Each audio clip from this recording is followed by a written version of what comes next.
Ryan Reynolds here from Mint Mobile. With the price of just about everything going up during inflation, we thought we'd bring our prices down. So to help us, we brought in a reverse auctioneer, which is apparently a thing. Mint Mobile Unlimited Premium Wireless. How to get 30, 30, bit to get 30, bit to get 20, 20, 20, bit to get 20, 20, bit to get 15, 15, 15, 15, just $15 a month? Sold! Give it a try at mintmobile.com/switch. $45 upfront payment equivalent to $15 per month. New customers on first 3-month plan only. Taxes and fees extra. Speed slower above 40 gigabytes in detail. Guess who's back? Guess who's back? Back again. Back again. Hello and welcome to Quiet Riot Sunday School, a little slice of heaven before the hell that will be Parliament's return next week.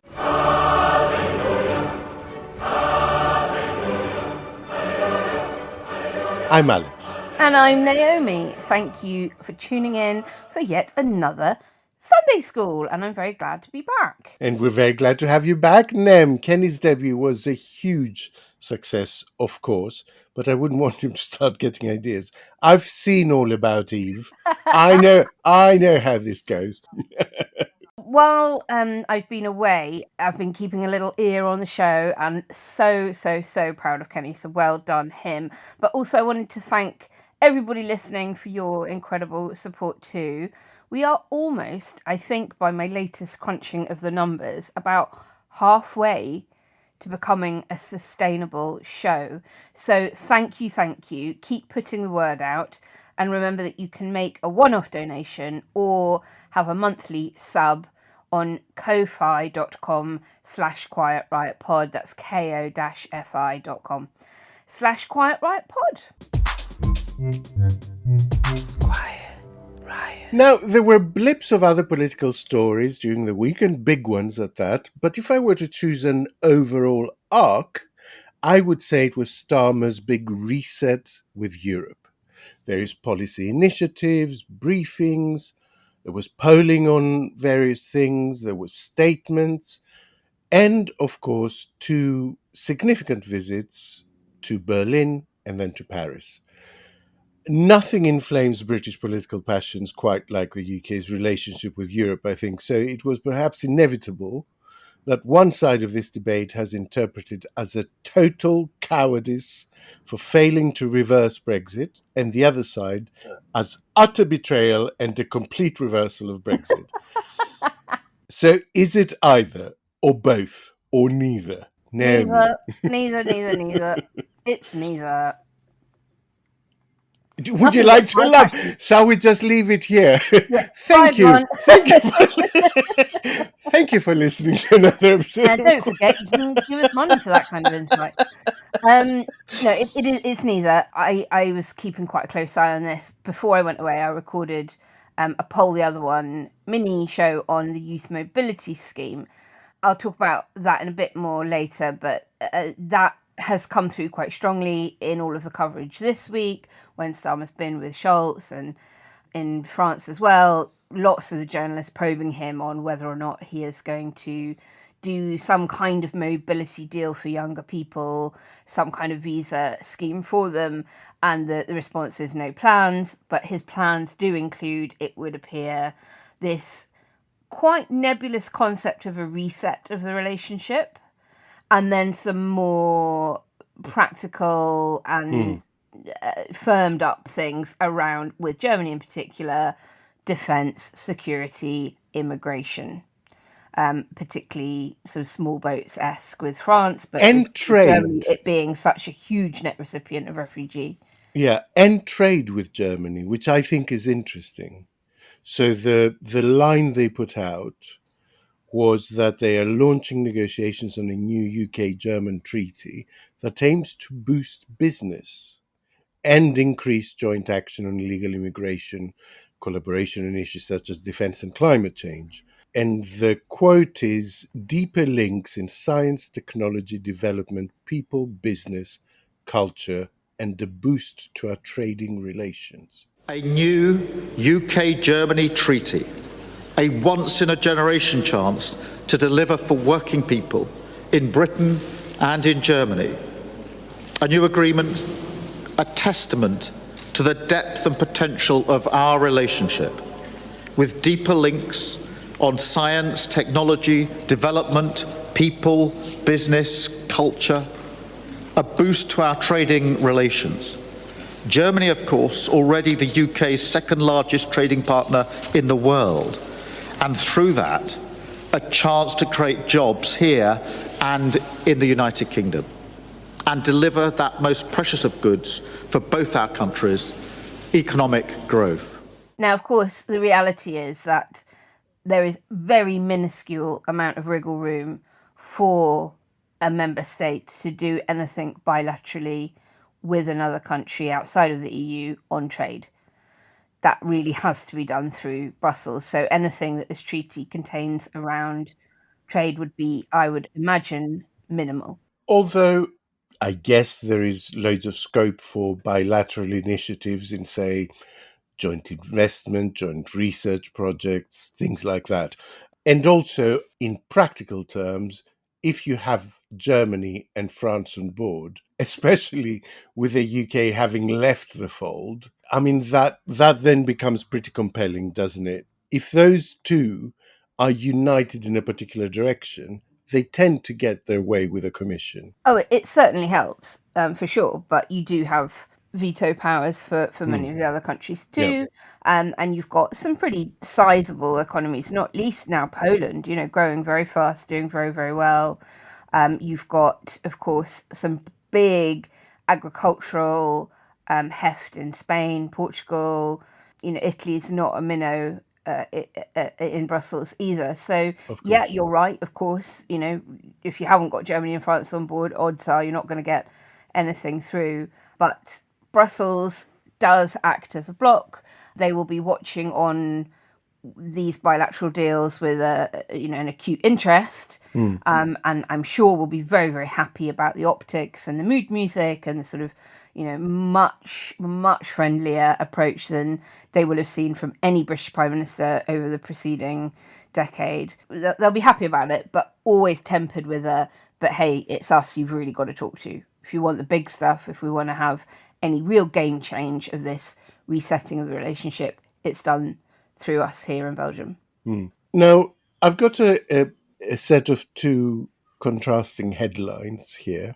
Let me guess. Is it a sensible broadsheet, liberal thinking, left-leaning title and an absolutely nuts sensationalist right-wing tabloid? Well, you're half right. Okay. In that, look, I find The Guardian's coverage of this issue in general in the last 6 months has been quite scratchy. They have tended to sensationalize on the opposite side. So this was about the CPTPP basically taking effect as planned. Now, listeners may not understand that acronym. Yes. The Comprehensive and Progressive Agreement for Trans-Pacific Partnership. So it's basically a trade deal between lots of countries in the Far East, but includes also countries like Australia, New Zealand, Peru, as well as the Bruneis and the Malaysias and Japans and Singapores and Vietnams. I think Japan is the signatory. But it's quite a loosey-goosey deal. It's not like Brexiters like to present it as a sort of European community of the Pacific, and it's nowhere near that. Absolutely no. Now, this deal had been signed and ratified, and basically, I don't know why there was an expectation that Labour were not going to go ahead as planned. I genuinely can't understand why this caused such fury on the Remain side. So the Guardian headline is "Government to seek global trade deals for UK at expense of formal EU re-entry." Right. And on the same day, the Express ran "Fury erupts as Keir Starmer's EU capitulation as he sets date for Brexit betrayal." And I also noted a GBB's headline. Of course. They wouldn't miss a trick on this. And the reason I mention this is because the headline was "Keir Starmer's Brexit betrayal is an attack on democracy, says Keith Bayes." And my first thought was, who's Keith Bayes? Do you know? Never heard of him. Okay, he's a producer at GB News. Oh, right. So he's not even a commentator or presenter. And Wow. I thought that was just hilarious. It's So like nobody else was prepared yeah, to have it exactly. go out in their We neck. haven't got anyone to say the thing we want to say, so let's just get a producer to say the thing we want to say. I mean, hello, Ofcom. CPTPP, the genesis being, it way predates Brexit, and since June 2020, the UK was trying to get accession to it. Fine, whatever. The government of the day, so not current government, but last government, did an impact analysis of how much UK growth might be expected if we were to join. And it was 0.08%. Could be improved if South Korea joins or Thailand eventually joins. That could go up a little bit. But we are not talking about anything that might nudge the dial on UK growth and any of us feeling better off. I think the technical term for that in trade circles is fuck all. Yeah, that's Is it correct. not? Yeah. I think David Hennig and Dmitry Groshabinsky would use that phrase. Yeah. But the point is, it's there. It's been signed. It's been ratified. I would understand the Guardian's reaction if formal EU re-entry was on the cards in any way, shape or form. But it's not even in the medium term, I think.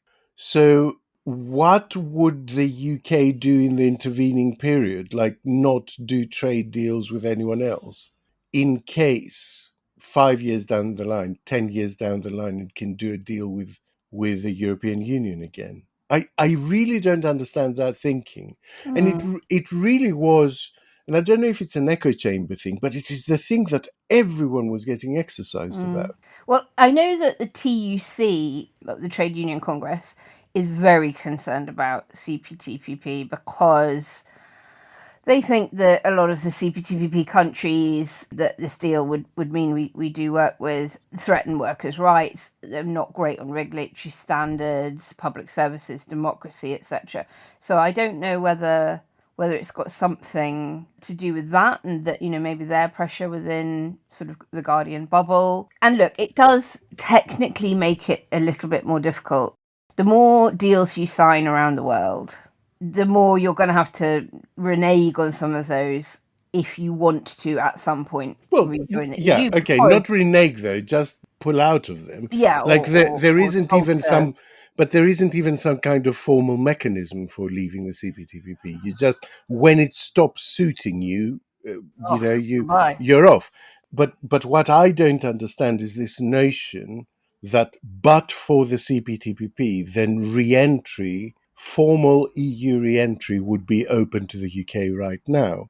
And this is a point I have made so many times. I am tired of making it, but it seems to be just completely impenetrable to people who feel very strongly for Remain, as do I, that there's no such thing as rejoin, right? Join. There isn't some fast track, we made a mistake, do over. And can we have what we had before, please? Exactly. There is just a joining track. And it takes years, even at the best of times, if both parties want it. It takes time to do that. And at the moment, the EU is simply not in a place that they would want any kind of formal arrangement like that, because they can't be sure that then the Conservative Party in the next election wouldn't run on a platform of leaving the customs union or leaving the single market or withdrawing our application. And they simply can't do this hokey-cokey every 10 years. Brexit was hugely traumatic for the European Union as well as for the UK. So as recently as 3 weeks ago, they actually sent a sort of memorandum to Downing Street saying, who's they? If we are to rebuild the Commission, right? If we are to rebuild trust, these are the things we would want to see.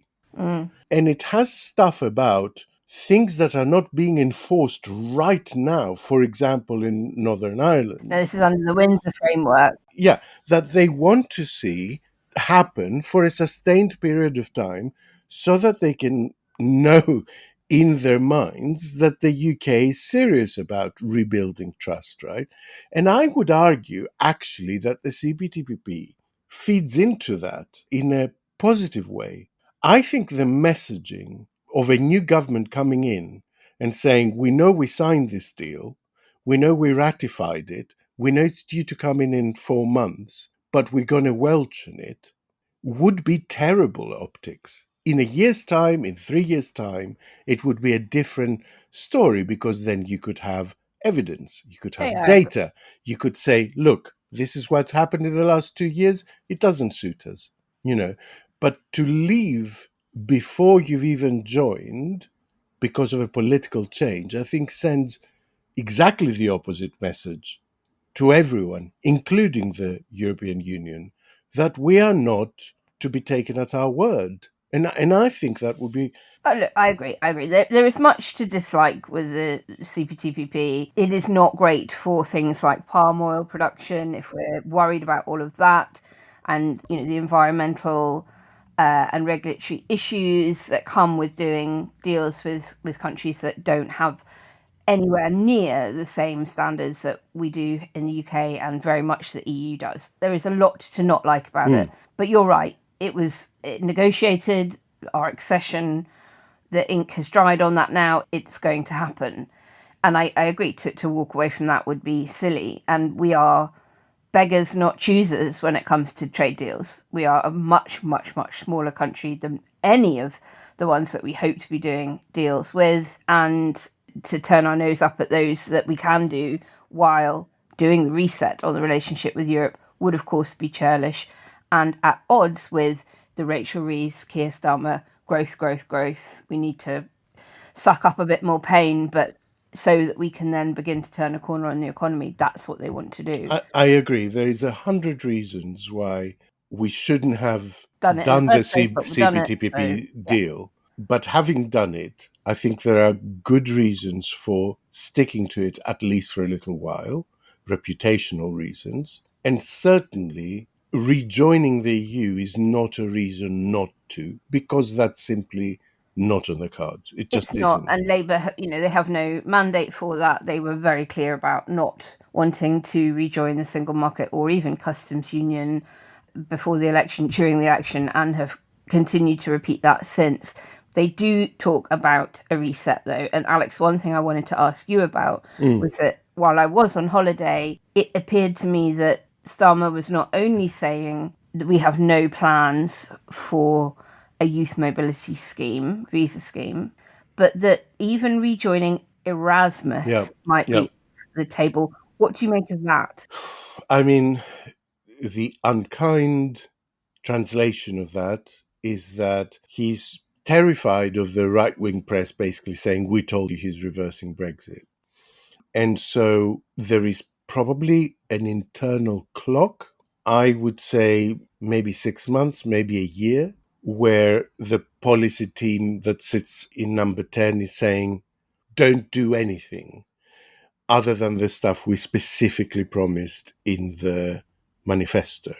Don't make any announcement. The kind interpretation is that it falls precisely in the same bracket that you suggested for the youth mobility scheme. He doesn't want to be in a situation where he's ruling bits in piecemeal over the next few months and then gets to the actual main trade deal, which Labour do see as a gateway to an improvement of it. And as much as I think Europe protests, if it's a deal that's beneficial to both, of course they would do it. They get it. And so I think he's keeping his powder dry on the sort of stuff we can offer. Yeah.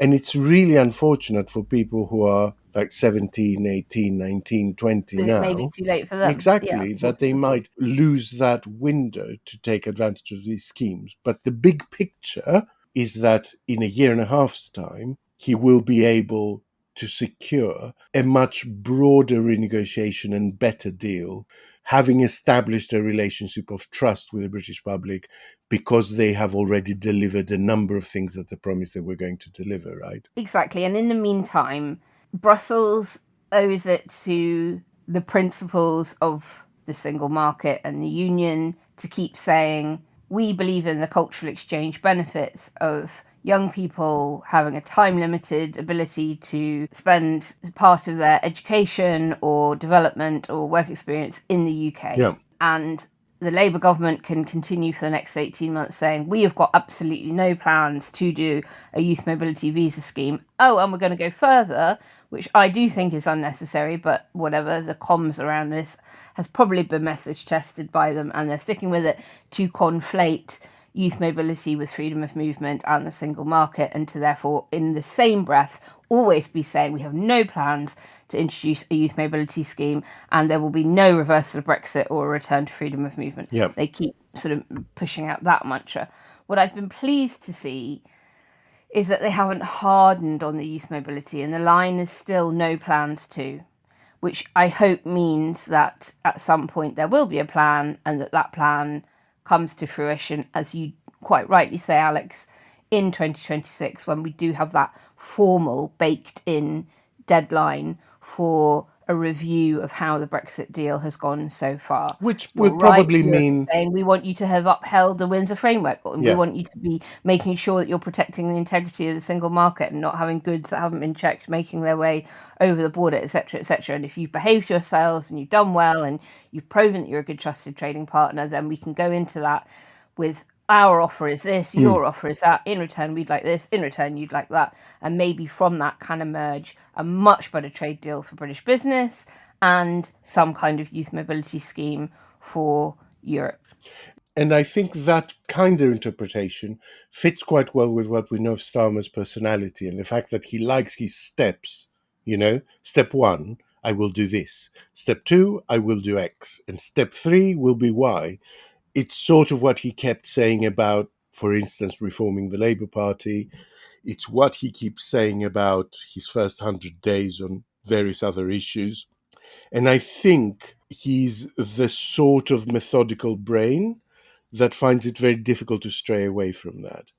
He's very much evolution, not revolution in his approach. I mean, as I said, the less kind interpretation is that he's frit of the reaction and has decided in his head, which weirdly I can also see fitting his personality very well, that all this stuff is in the past and there's no point picking at that scab anymore. We have to move forward.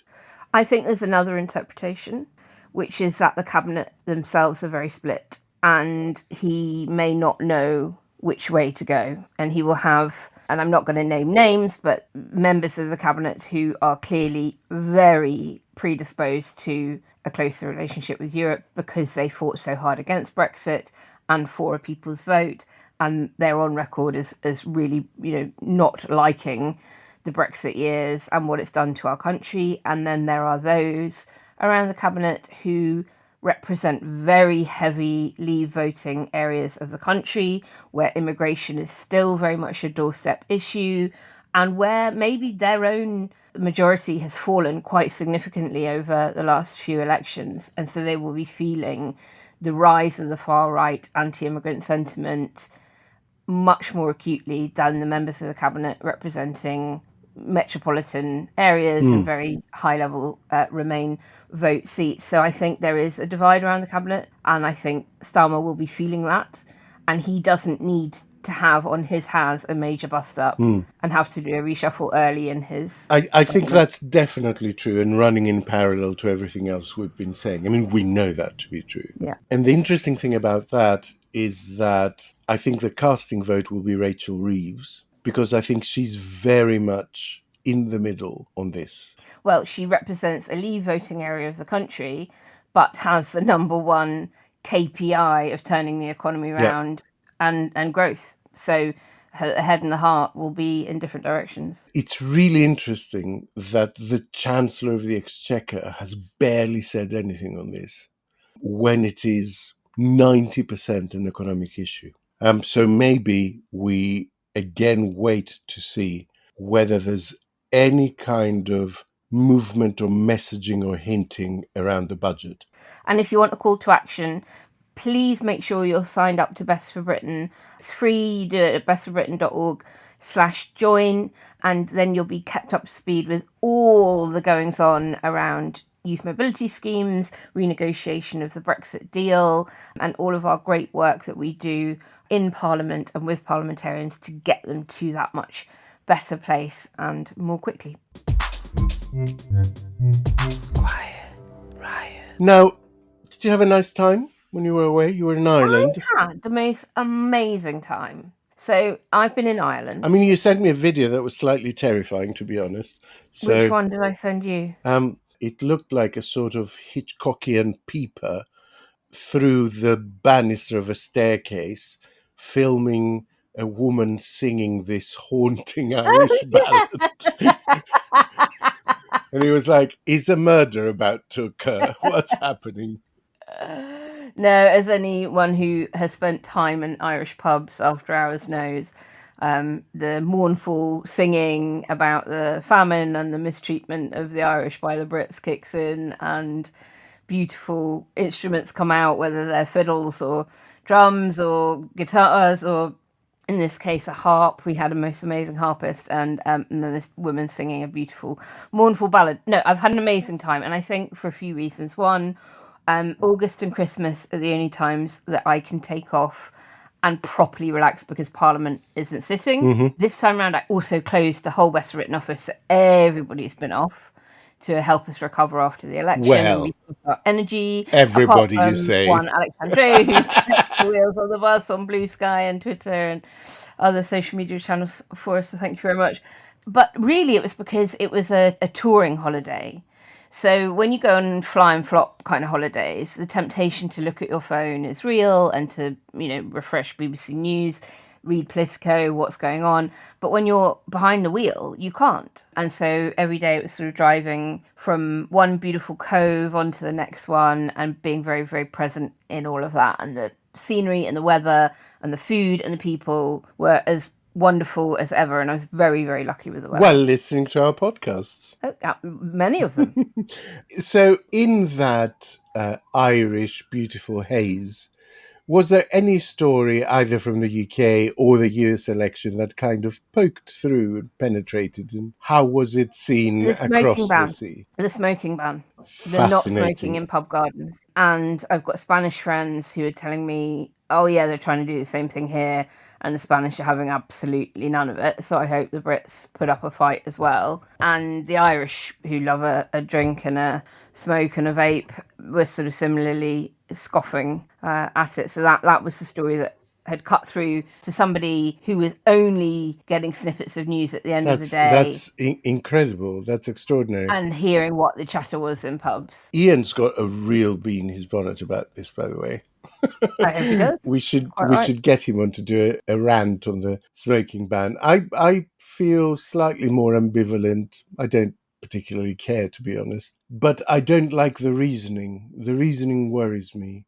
This notion that, because it costs the NHS, it feels a little bit thin end of the wedge for saying, unless you eat healthily, unless you exercise, unless you're, if you're overweight. I mean, it does seem like opening a door to a situation where free healthcare is only for the healthy. Exactly, which makes zero. There's also loads of stuff that, for example, that increase your risk of cancer, loads of lifestyle factors that increase or decrease your risk of cancer. Are we going to say we're not going to treat people who don't wear for cancer factor 50 every day, or eat loads of meat, loads of processed meat?